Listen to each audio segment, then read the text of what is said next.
हर रोज एक नई कहानी देखने के लिए चैनल को सब्सक्राइब करें और बेल आइकन दबाना ना भूलें। मधु सुबह के समय अपना पेट पकड़े घर के हॉल में बैठी होती है।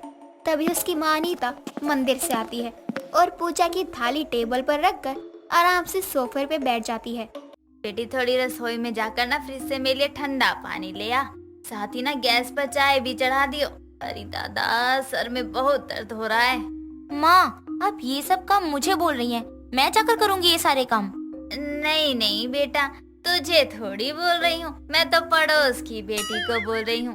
भला तू ये सब काम क्यों करेगी? अच्छा फिर ठीक है, बोलो बोलो, जितना काम बोलना है बोलो, एक दो काम मेरे भी करवा देना। क्या ठीक है पागल लड़की, जब मैंने सारा काम तेरे सर पर हाथ मार के बोला है तो भी तुझे यही लग रहा है कि मैं किसी दूसरे को काम बोल रही हूँ। जाकर जो काम बोला है ना वो कर, काम ना काज की दुश्मन अनाज की। माँ देखो, मैं अपनी जगह से हिलने वाली नहीं हूँ। मेरे पेट पे बहुत तेज दर्द हो रहा है, मुझे पीरियड्स हो रहे हैं। मेरी जगह आप रसोई में जाओ और मेरे लिए काढ़ा बना कर लाओ ताकि मेरा थोड़ा दर्द कम हो। अच्छा, मैडम को पीरियड्स हो रहे हैं, जैसे दुनिया में तू ही एक लड़की है जिसे ये दिक्कत है। ना जाने किस मिट्टी की बनी है तू। अरे और लड़कियों को भी तो पीरियड्स होते हैं ना, वो भी काम करती हैं। और एक तू है कि महारानी बनी हुई है, बिस्तर से पैर ही नीचे नहीं रखती। ना रखती हूँ और ना ही रखूंगी माँ। आपको पता है कि मुझे कितना दर्द होता है, उसके बाद भी आप मुझे ताने मार रही हो। बताओ, आप मुझे काढ़ा बनाकर दोगी या नहीं? अरे नहीं दूंगी तो क्या ही करूंगी, पूरा दिन तेरा ये नाटक देखने से तो अच्छा है कि तुझे काढ़ा बना कर दे दूं। मेरी तो किस्मत में ही लिखा है जिंदगी भर काम करना, मेरा तो कोई सहारा ही नहीं है। अनीता इतना कहकर गुस्से में उठकर रसोई में चली जाती है और थोड़ी देर बाद मधु के लिए काढ़ा लेकर बाहर आती है। लीजिए मैडम अपना काढ़ा, और कुछ चाहिए आपको? नहीं नहीं माँ, मुझे कुछ नहीं चाहिए। मैं तो इतनी खुश हूँ कि माँ हो तो आपके जैसी। कितनी अच्छी हो आप। बस रहने दे, ज्यादा मक्खन लगाने की जरूरत नहीं है। काढ़ा पी ले और जैसे ही आराम हो जाए ना, कॉलेज जाकर अपना प्रोजेक्ट जमा करवा दे। अरे आज आखिरी दिन है, वरना रह ही जाएगा। माँ मुझसे उठा नहीं जा रहा है और आप मुझे कॉलेज जाने के लिए बोल रही हो। मेरे बस की नहीं है, मैं रास्ते में ही चक्कर खाकर गिर जाऊंगी। तू चक्कर खा या कुछ भी खा, मुझे उससे मतलब नहीं है। तुझे कॉलेज जाना है ना आज, मतलब जाना है। पढ़ाई को लेकर कोई मजाक नहीं। माँ ऐसा मत बोलो प्लीज, मुझ पर रहम करो, मुझे पीरियड्स हो रहे हैं। अरे दुनिया में तू अकेली लड़की नहीं है जिसे पीरियड्स हो रहे हैं, सभी को होते हैं बेटा। लेकिन ऐसे अपना काम नहीं छोड़कर बैठ जाते। जल्दी निकल तू कॉलेज के लिए। इतना कहकर वो वहाँ से चली जाती है और मधु आराम से बैठकर काढ़ा पीने लगती है। अपनी माँ के बार बार कहने की वजह से थोड़ी देर बाद वो जैसे तैसे करके तैयार होकर अपने कॉलेज के लिए निकल जाती है। जहाँ पहुँचते ही वो अपनी दोस्त नैना से मिलती है। माँ ना हुई जेल की जेलर हो गई है, जब देखो हुक्म चलाती रहती है। क्या हुआ, तेरे मुंह पे 12 क्यों बजे हैं? आज भी आंटी से डांट पड़ी है क्या, जो आते ही उनकी बुराई करने लग गई? हाँ यार, माँ ने तो दिमाग खराब कर रखा है। पीरियड्स के टाइम पर भी शांति से घर में आराम नहीं करने देती है। मैंने कितनी बार बोला कि मैं नहीं जाऊंगी कॉलेज, लेकिन जब तक मेरी माँ ने मुझे कॉलेज नहीं भेज दिया, चैन से बैठी ही नहीं। यार तेरी माँ कितनी अच्छी है। यहाँ एक हमारी माँ है, चाहे पीरियड्स हो या तबीयत खराब हो, सारा काम करना पड़ता है। आंटी ने तो तुझे सिर्फ कॉलेज भेजा है, वो भी तेरे भलाई के लिए। अच्छा ठीक है, अगर तेरी रामायण पूरी हो गई हो तो चले, प्रोजेक्ट जमा कराने का टाइम हो रहा है और फिर मुझे घर भी जाना है, आराम करना है यार। हाँ ठीक है, चल यार चल। थोड़ी देर बाद नैना और मधु दोनों प्रोजेक्ट जमा करवा के अपने अपने घर निकल जाती हैं। समय बीतता है और मधु की शादी एक सुधीर नाम के लड़के से हो जाती है। शादी की सारी रस्में पूरी करने के बाद मधु दुल्हन की ड्रेस में अपने कमरे में बैठी होती है। तभी सुधीर कमरे के अंदर आता है और उसके करीब जाने की कोशिश करता है और मधु उसे रोककर कहती है, देखिए आप मेरे करीब मत आइए, मुझसे दूर रहिए। सॉरी बट जैसा आप सोच रहे हैं वैसा कुछ भी नहीं हो सकता है, हमारी सुहागरात नहीं हो सकती है। ये तुम क्या कह रही हो? आखिर ऐसा क्यों? मैंने तुम्हारे साथ ऐसा क्या गलत कर दिया जो तुम मुझे इतनी बड़ी बड़ी सजा दे रही हो? देखिए आप समझने की कोशिश करिए प्लीज, मेरी तबीयत ठीक नहीं है, मुझे अकेला छोड़ दीजिए। मुझे अभी किसी से बात करने का बिल्कुल भी मन नहीं है। ये क्या बात हुई? ऐसी भी कौन सी तबीयत खराब है जो हमारी सुहागरात नहीं हो सकती? बताओ, मैं तुम्हारे लिए दवा लेकर आता हूँ, या जो तुम कहो वो बनवा देता हूँ। नहीं, मुझे कोई दवा की कोई जरूरत नहीं है। मुझे बस थोड़ा अकेलापन चाहिए। मुझे सोना है, आप भी सो जाइए। मेरे पेट में और सर में बहुत तेज दर्द हो रहा है। तुम्हें हुआ क्या है आखिर? मेरे साथ ऐसा क्यों कर रही हो? इस रात के लिए मैंने कितने सपने देखे थे, कितना कुछ सोचा था, लेकिन तुमने सबका सब खराब कर दिया। फिर इतना कहकर मधु का हाथ पकड़ लेता है, जिस पर मधु उसका हाथ झटक कर बिस्तर से उठकर दूर खड़ी हो जाती है। ये देखकर सुधीर को बहुत गुस्सा आता है। तुम मुझसे इतना डर क्यों रही हो? मैं तुम्हें खा नहीं जाऊंगा और तुम आराम से बिस्तर पर बैठ सकती हो। मैं बिना तुम्हारी मर्जी के तुम्हें हाथ भी नहीं लगाऊंगा। मुझे लगता है तुम मुझे पसंद तक नहीं करती हो। तुम्हारे माँ बाप ने तुम्हारी शादी जबरदस्ती करवाई है। कैसा पति मिला है मुझे, इशारों में बता दिया कि पेट में दर्द हो रहा है, लेकिन वो है कि इशारा समझ ही नहीं पाया, लेकिन बाकी सारी फालतू बकवास समझ में आ गई। क्या सोचने लगी तुम? यही कि मुझसे पीछा कैसे छुड़ाओगी? अरे देखिए, ऐसा कुछ भी नहीं है, आप गलत समझ रहे हैं। बस मेरी तबीयत ठीक नहीं है, इसलिए मैंने बोला कि हमारी सुहागरात नहीं हो सकती, क्योंकि मुझे। तुम्हें क्या? आगे बोलो, चुप क्यों खड़ी हो? कुछ नहीं, जाने दीजिए। मैं समझ गया, अब तो मेरी समझ में सब कुछ आ गया है। तुम यही कहना चाहती हो ना कि मैं तुम्हें पसंद नहीं हूँ। इस बात से अनजान सुधीर कि मधु सिर्फ पीरियड्स की वजह से उससे दूर भाग रही है, वो गुस्से में अपनी पिलो उठाकर कमरे से बाहर चला जाता है। उससे कमरे से निकलते हुए उसकी माँ सीमा देख लेती है, जिसे देखकर वो परेशान हो जाती है और सुधीर के पास जाती है। क्या हुआ बेटा, तू यहाँ हॉल में क्यों लेटा हुआ है? जाकर अपने कमरे में लेट। लड़ाई हुई है क्या बहू से? माँ, लड़ाई करने के लिए भी बात होनी चाहिए। उसने तो मुझसे बात तक नहीं की। वो ऐसे कैसे कर सकती है? अगर वो इस शादी से खुश नहीं थी तो पहले मना कर देती। तेरी जिंदगी खराब करने की क्या जरूरत थी? उसे तो मैं अभी बताती हूँ। जाने दो माँ, जो भी बोलना होगा सुबह बोलना। अभी रात हो गई है, सोने दो उसे। सुधीर इतना कहकर दूसरी तरफ करवट लेकर सो जाता है, लेकिन सीमा को पूरी रात नींद नहीं आती।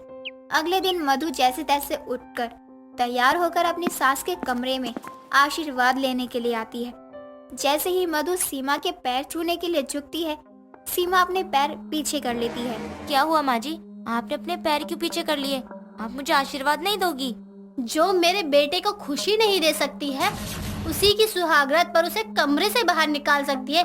ऐसी लड़की को मैं अपनी बहू नहीं मान सकती हूँ। तुझे शादी नहीं करनी थी तो पहले मना कर देती। अरे माँ जी, कल से आप सभी लोग मुझे गलत समझ रहे हैं। जैसा आप लोग सोच रहे हैं वैसा कुछ भी नहीं है। मुझे पीरियड्स हो रहे हैं, इसलिए मैंने सुधीर जी को अपने से दूर होने के लिए कहा।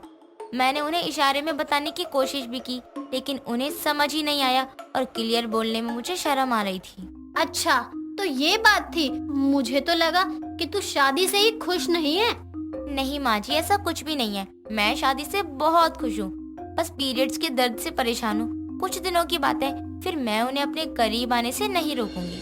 मधु और अपनी माँ की सारी बातें दरवाजे पर खड़ा सुधीर सुन रहा होता है, जिसे सुनकर उसे अपनी बेवकूफी पर बहुत पछतावा होता है। यार, ये मैंने क्या कर दिया? बिना पूरी बात जाने मधु को कितना कुछ सुना दिया। बेचारी वैसे ही परेशान थी अपनी तकलीफ से, मैंने और परेशान कर दिया। मुझे तो उसे सॉरी बोलना चाहिए। अब उसे सुहागरात पर पीरियड्स हो गए, इसमें उसकी गलती थोड़ी ना है। सीमा के जाने के बाद सुधीर कमरे में जाता है और सुहागरात पर हुई अपनी हरकत के लिए उससे माफी मांगता है। साथ ही उसकी हालत के बारे में जानने के बाद उसका बहुत अच्छे से ख्याल भी रखता है। मयंक को बॉडी बनाने का बहुत शौक था, इसीलिए वो काफी समय से लगातार जिम जाया करता था और बॉडी बनाने के लिए वर्कआउट किया करता था। मयंक सबसे ज्यादा जिम में ही मिला करता या फिर ऑफिस में। मयंक हमेशा से बिजी रहता था। ये देखकर उसकी माँ ने मयंक की शादी करवा दी कि बीवी घर में आएगी तो थोड़ा समय घर पर भी बिताएगा। लेकिन मयंक को अपने आप को फिट रखना ही पसंद था, इसीलिए वो घर में बीवी होने के बाद भी ज्यादातर जिम में ही रहा करता। एक दिन मयंक की बीवी सलोनी मयंक से कहती है, अरे सुनो, आज संडे है तो आज पूरा दिन आप मेरे ही साथ रहोगे, ना ही जिम जाओगे और ऑफिस की तो छुट्टी है ही, तो आज हम साथ में ही समय बिताएंगे। छुट्टी ऑफिस की है, जिम की तो नहीं है। मैं तो जिम जाऊंगा। छुट्टी मिली है एक दिन की, तो अच्छे से जिम कर लूंगा। तो तुम्हें तो पता है ना लोगों को फिट बॉडी कितनी अच्छी लगती है। अब तो आपकी शादी भी हो गई है, अब किसे आपको ये अपनी फिट बॉडी दिखानी है? शादी हो गई, घर में बीवी आ गई, तो बीवी को ही दिखाओ ना, लोगों को थोड़ी दिखाने के लिए बनाई है ये बॉडी। अरे मेरा मतलब है कि मैं फिट रहता हूँ, तभी सामने से मुझे अच्छा फीडबैक मिलता है। मैं तो बोलता हूँ तुम भी मेरे साथ जिम जाना चालू कर दो, तुम भी थोड़ी फिट हो जाओगी।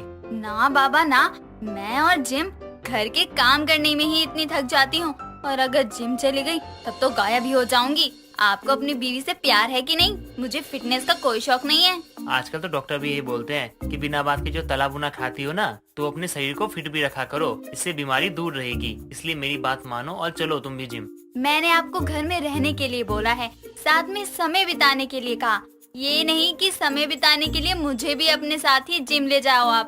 आप अकेले ही जाओ जिम, मुझसे ना होगा ये सब। ठीक है, फिर तुम यही रहो, मैं जा रहा हूँ जिम। अरे आप आज तो मत जाओ ना, एक दिन अपनी इस दूसरी बीवी को भी दे दिया करो।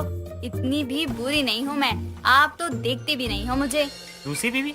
ऐसा तो नहीं है, तुम्हें ये सब किसने बोला? मुझे क्या दिखाई नहीं देता? पहली बीवी तो जिम ही है। आपको फिटनेस का इतना शौक जो है कि मुझसे ज्यादा समय तो जिम में ही बिताते हो, तो हुई ना जिम आपकी पहली बीवी। क्या तुम भी ना कुछ भी बोलती रहती हो, ऐसा कुछ भी। मैं जा रहा हूँ जिम, आकर बात करता हूँ। मयंक इतना बोलकर वहाँ से चला जाता है और जिम में एक्सरसाइज करने लगता है। मयंक को अपने आप को फिट रखना इतना पसंद था कि वो फ्री टाइम हो या बिजी, जिम में ही रहा करता। कुछ दिनों बाद सलोनी ने घर में छोले भटूरे बनाए थे, और जैसे ही मयंक अपने ऑफिस से घर आता है, सलोनी मयंक का हाथ पकड़ती है और बोलती है, आइए, आज मैंने आपके लिए कुछ खास बनाया है, अपने हाथ से खास आपके लिए। आप खाना और बताना मैंने कैसे बनाया है। मुझे पता है आपको जरूर अच्छा लगेगा। अरे वाह, आज तो बहुत खुश लग रही हो तुम। कोई खास बात है क्या? आपका अपनी फिटनेस से ध्यान हटे तभी तो कुछ याद आएगा। याद करो, आज मेरा ही नहीं आपका भी खास दिन है, याद करो जल्दी से अब। अच्छा, आज तुमने मुझे फिट बॉडी में पहली बार देखा था ना, यही बात है ना? आपको जिम और फिटनेस के अलावा कुछ पता भी होता है? आज हमारी शादी की सालगिरह है। सॉरी, मेरे दिमाग से निकल गया था। मुझे 2 दिन पहले याद था, लेकिन पता नहीं आज कैसे भूल गया। अब भूल गए हो तो क्या ही कर सकते हैं। चलिए बैठिए, खाना खाइए और बताइए कैसा बना है। अरे बनाया क्या है ये तो बताओ। मैंने आपके लिए खास छोले भटूरे बनाए हैं। मेरे हाथ के छोले भटूरे बहुत ही अच्छे होते हैं। तुम्हें पता है ना मैं अपने आप की बॉडी की कितनी केयर करता हूँ। ये छोले भटूरे मैं कैसे खा सकता हूँ? नहीं, मैं नहीं खा सकता, मैं नहीं खाऊंगा। तुम भी मत खाना, बहुत ज्यादा ऑयली होता है ये सब। मैंने आपके लिए इतने खास प्यार से बनाया है, थोड़ा तो खा ही सकते हो ना? थोड़ा तो क्या, मैं एक बाइट भी नहीं खा सकता हूँ। मुझे नहीं खाना ये सब, मैं फिटनेस लवर हूँ। मेरे लिए ये सब जहर के बराबर है, इसलिए मैं तो ये बिल्कुल भी नहीं खा सकता। मयंक इतना बोलकर वहाँ से चला जाता है और उसकी इस हरकत से सलोनी को बहुत बुरा लगता है, लेकिन वो चुप रह जाती है। इसी तरह मयंक को फिटनेस का इतना ज्यादा पागलपन था, वो खुद तो जिम करता ही, लेकिन साथ साथ बार बार अपनी पत्नी को भी जिम जाने की कहता। एक दिन मयंक जिम जाता है, लेकिन जिम बंद था, तो वो घर पर ही अपनी छत पर जिम करता है। तभी सामने वाली पड़ोसन तारा आवाज लगाकर कहती है, आय हाय मयंक, तुम्हारी बॉडी का तो कोई जवाब ही नहीं। तुम अपने शरीर को इतना फिट रखते हो कि कोई भी तुम्हें देख ले तो ये नहीं बोल सकता कि तुम्हारी शादी हो गई है। हाँ तो क्या हुआ? और वैसे भी तुम खुद पर ध्यान दो ना, मुझ पे नहीं। अपनी भी फिटनेस पे ध्यान दे दो थोड़ा बहुत। देखो कैसा पेट निकल रहा है तुम्हारा। क्या करूँ, ध्यान कहीं जाता ही नहीं है तुम्हें देखने के बाद, और तुम हो कि एक नजर भी देखते नहीं हो मेरी तरफ। वैसे तुम्हें इतनी जल्दी शादी नहीं करनी चाहिए थी। अच्छा हुआ मैंने जल्दी शादी कर ली, कम से कम आस पड़ोस के नजारे तो नहीं बनाऊंगा ना मैं। कोई नहीं, जो मानना है मान लो, नजरें तो फिर भी रखते हैं लोग तुम पर। दोनों हंस हंस कर बातें कर रहे थे। तभी छत पर सलोनी आती है और दोनों को ऐसे बातें करता देखकर कहती है, जरा अपने पति पर भी ध्यान दे देती तारा, तो अब कम से कम दूसरों के पति को ऐसे नहीं देखना पड़ता ना। अच्छा हुआ तुम आ गई, मैं तुम्हें बुलाने वाला था। मैं ये बोल रहा था कि तुम भी मेरे साथ कसरत करो और फिट रहो, ताकि लोग ये ना कहे कि तुम अनफिट हो और मैं फिट। हाँ हाँ, अभी तक तो बड़ा ही से सिखा रहे थे और मेरे आते ही सीधे बन रहे हो। आपको जब पता है कि सब आपको ही देखते रहते हैं, तो क्या जरूरी है रोज एक्सरसाइज करना? एक दिन जिम बंद था तो एक दिन आप खुद को आराम नहीं दे सकते थे? अरे एक दिन का गैप ले लूंगा तो फिर आलस आता है, फिर मेरा मन नहीं करता है। अब तुम मुझे रोको मत, अरे रोकना भी क्यों है? इनकी फिट बॉडी ही तो है जो मुझे छत पर आने पर मजबूर कर देती है। इन्हें फिट रहने से तो आज तक काकी भी नहीं रोक पाए, तो आप क्या कर लोगी? फिलहाल तो आप अपना काम करो, मुझे पता है मैं क्या करूँगी और क्या करना है मुझे। मयंक, कुछ तो बोलो अपनी बीवी को। अब तुम इतने फिट हो तो तुम्हारी फिटनेस दिखनी भी तो चाहिए ना। क्या यार तुम भी ना, मैं तो एक्सरसाइज ही कर रहा था, बिना बात की छत पर आकर बोलना जरूरी है। मतलब अभी भी आपको अपनी फिटनेस की ही पड़ी है, ये नहीं देख रहे हो कि आपकी बीवी पर क्या गुजर रही है? हे भगवान, पता नहीं कैसा फिटनेस लवर पति दे दिया आपने। छत पर ही दोनों की अनबन होने लगती है और दोनों कुछ देर बाद नीचे आते हैं। सलोनी तो बहुत परेशान हो जाती है अपने फिटनेस लवर पति से, लेकिन फिर भी वो कुछ कर नहीं सकती थी। कुछ दिनों बाद छुट्टी वाले दिन मयंक फिर से अपनी छत पर डंबल उठा रहा था कि तभी उसका कंधा अचानक दर्द करता है और वो सलोनी को बुलाता है। सलोनी तुरंत डॉक्टर को बुलाती है और डॉक्टर उसका चेकअप करके बोलते हैं, अरे ओवरवेट उठाने की वजह से, ट्रेनर के बिना निगरानी में एक्सरसाइज करने की वजह से इनकी हड्डी थोड़ी खिसक गई है और ठीक होने में कम से कम 1 महीना लग सकता है। ये 1 महीने बाद ठीक तो हो जाएंगे ना? हाँ, लेकिन इन्हें भी तो ध्यान रखना चाहिए, इतनी अच्छी फिट बॉडी है, बस उस पर ही ध्यान दे, ना कि बिना बात के एक्सरसाइज करते रहे। इनका शरीर देखकर पता चल रहा है ये ज्यादा टाइम जिम में ही रहते हैं, इसलिए इन्हें अब से एक्सरसाइज छोड़कर घर पर रहकर योगा करके फिट रहना होगा। योगा बहुत ज्यादा हेल्पफुल होता है। योग से भी फिट रह सकते हैं ना? अरे जी बिल्कुल। देखा आपने, फिटनेस लव के चक्कर में आपको कितनी चोट लगी। हाँ, लेकिन अब मैं ऐसा नहीं करूँगा। आज चोट कंधे पे लगी है, लेकिन मेरी अकल ठिकाने आ गई। मैं अब सारी चीजों को पूरा टाइम दिया करूँगा। मयंक के सिर से फिटनेस का भूत तो उतरता नहीं है, लेकिन अब उसे समझ आ जाता है कि पूरे दिन जिम में घुसे रहने से भी कुछ नहीं होगा। इसीलिए अब वो अपनी फिटनेस के अलावा भी सब चीजों पर ध्यान देता है और अपनी पत्नी सलोनी के साथ भी समय बिताता है। दोस्तों, अगर आपको ये कहानी पसंद आई तो इसे लाइक करें, शेयर करें और कमेंट करके बताएं कि कहानी में आपको सबसे अच्छा क्या लगा।